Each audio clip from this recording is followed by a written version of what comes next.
Welcome to YOUCANIC. Today here in YOUCANIC we're going to go over how you'd replace your dome light in your 2016 Kia Sedona. Now this is the dome light. You've got a dome light here, you've got a dome light. This is the dome light in the middle of the van. We've got a dome light for the back seat of the van, and there is also a dome light in the trunk compartment. And they all follow essentially the same procedure. So nice good small screwdriver up in right there, and that way you can pop that clip off.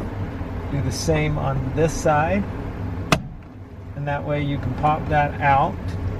And then we have the light bulb right there, and the dome light is a 12854, and so you've got one here, the two there. So I mean it takes about, if you were replacing a lot of them, it would take 5 or 6. Then you would just take the light, press it up into place, and then take your cover, put this front side in because it's got some little tabs on it. Put that one in first, and then line that and snap it all back into place. And so that's how you replace your dome light in your 2016 Kia Sedona. Thanks for watching YOUCANIC, where you can be the mechanic.